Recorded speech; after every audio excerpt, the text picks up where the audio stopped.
very delicately he lifted the fawn so that it should not get hurt. Okay. He was afraid that it might kick and bleat at sight and smell of its mother. He skirted the clearing and pushed his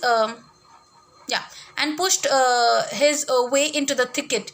It was difficult to fight through with his burden. The fawn's legs caught in the bushes and he could not lift his own with freedom. He tried to shield its face from prickling vines. Its head bobbed with his stride. His heart thumped with the marvel of its acceptance of him. He reached the trail and walked as fast as he could until he came to the intersection with the road home. He stopped to rest and set the fawn down on its dangling legs. It wavered on them. It looked at him and bleated. So what happened? He lifted the fawn in his hand and he started walking. He came to that spot where the doe was killed. जहाँ पे उसकी माँ को मारा गया था, उस spot पे वो आ गया. And Jody was very afraid that if he sees his dead body of its mother, the fawn may get wild. वो wild हो सकता है अपनी माँ को देख के. So he just took a turn. वो वहाँ से थोड़ा सा आगे से चला गया, वहाँ से नहीं चला गया. Okay, and then he went ahead. It was very difficult for Jody to carry the fawn because Jody was himself a little boy, और fawn का भी थोड़ा वजन हो गया ना, तो उसको लेके चलना उसको difficult हो रहा था. But Jody tried to shield its face from the thorny vines, prickling vine यानी जो बेल थी पेड़ों से लटक रही थी, उनको काटे थे.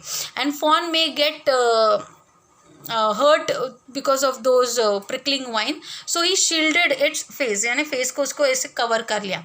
And while walking, Jody could feel the heartbeats of the fawn के heartbeats उसको महसूस हो रहे थे, as if the fawn has accepted Jody. fawn ने Jody को accept कर लिया हो, ऐसे वो heartbeats थे. And further he came to the way where the road home, यानी घर का जो रास्ता था वहाँ पे वो finally आ गया. And it wavered on them. It looked at him and bleated. तो fawn उसकी तरफ देख रहा था प्यार से और bleat कर रहा था. वो sound जैसे bleating is the sound made by deers. Okay. He said enchanted the यानी what Jody replied to him, I will carry you after I get my breath. So what Jody did, Jody ने उसको नीचे रख दिया और fawn ने उसकी तरफ innocently देखा and he started bleating करके वो bleat करने लगा. So what Jody said, see I am panting very badly, let me take my breath, then I'll carry you. मुझे सांस लेने दो, तब मैं तुम्हें वापस उठाऊंगा.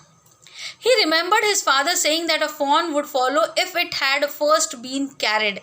He started away slowly. The fawn stared after him. He came back to it and stroked it and walked away again. It took a few wobbling steps towards him and cried piteously. It was willing to follow him. It belonged to him. It was his own. He was light-headed with his joy. He wanted to fondle it, to run and romp with it, to call to it to come to him. So what happened? Jody's father had told him that if you carry a fawn in your arms and then you let it down, it will surely follow you. अगर किसी fawn को तुम्हें follow कराना है तो तुमको क्या करना होगा, उसको उठाना होगा, थोड़ी देर चलो और फिर उस fawn को नीचे रख दो, तो वो fawn अपने आप तुम्हारे पीछे चला आएगा. Okay, so he did the trick, and after keeping the fawn down, Jody started walking away from the fawn. Fawn stared at him and started following Jody. For Jody को उसने follow करना चालू कर दिया. And Jody also attracted him. He called him out to make him follow him. Okay, he dared not alarm it. He picked it up and carried it in front of him over his two arms. It seemed to him then he walked without effort. वापस Jordi ने उसको उठा लिया, थोड़ी देर चला, वापस नीचे रखा, and then the fawn started following him without any effort. His arms began to ache and he was forced to stop again. When he walked on, the fawn followed him at once. He allowed it to walk a little distance, then picked it up again. The distance home was nothing. He could have walked all day and into the night, carrying it and watching it follow. He was wet with sweat, but a light breeze blew through the June morning, cooling him. The sky was as clear as spring water in a blue china cup. He came to the clearing. It was fresh and green after the night's rain. He fumbled with the latch and was finally obliged to set down the fawn to manage it. Then he had an idea. He would walk into the house, into Penny's bedroom, with the fawn walking behind him. But at the steps, the fawn balked and refused to climb up.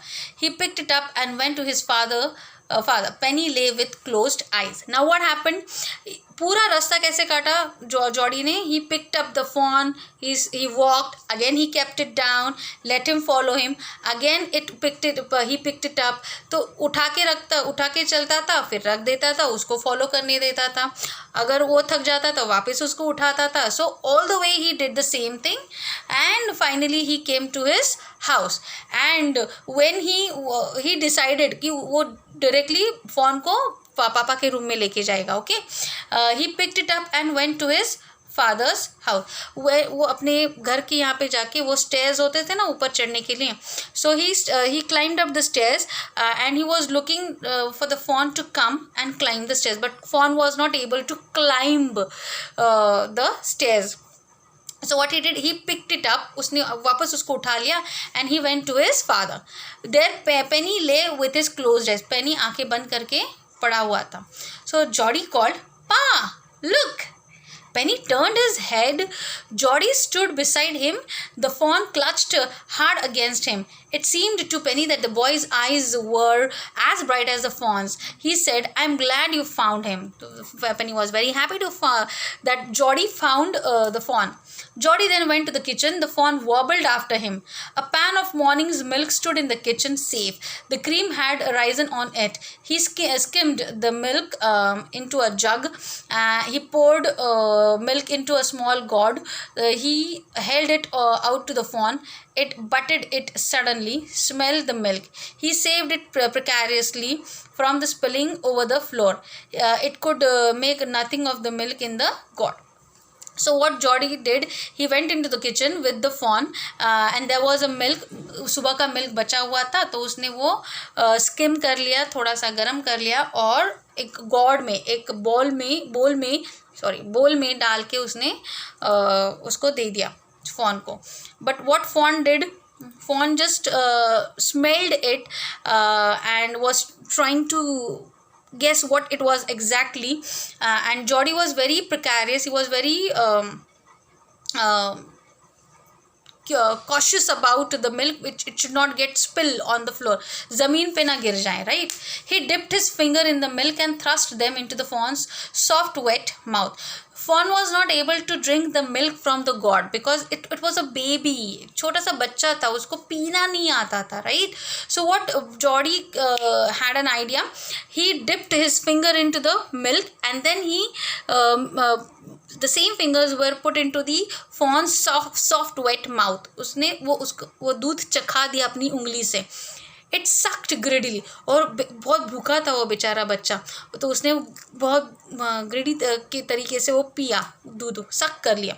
When he withdrew them, it bleated frantically and butted him. He dipped his finger again, and as the fawn sucked, he lowered them slowly into the milk. So again उसने वापस दूध में डाला, उसके मुंह में डाला, और धीरे धीरे उसने उस fawn को उंगली दिखाते उसका मुंह दूध में डाल दिया.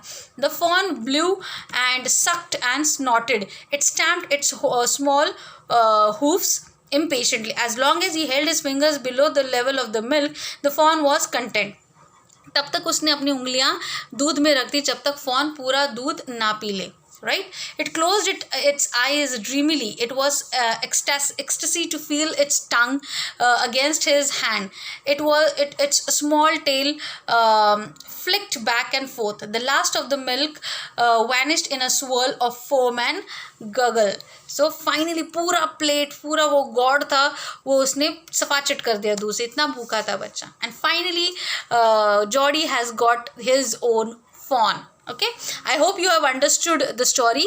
When we take something, we have to pay it back. हमें वापस देना पड़ता है. तो फॉन से उसकी ममा को छीन लिया गया था, राइट? तो फॉन की जिम्मेदारी किसकी थी? जॉडी के फैमिली की थी ना. तो जॉडी उसको घर पे लेके आया and he decided to raise that baby in his house. Okay, so I hope you have understood the story. What you are going to do, you are going to write down the difficult words in the notebook, and then you are going to copy the question answers which are there in your homework section.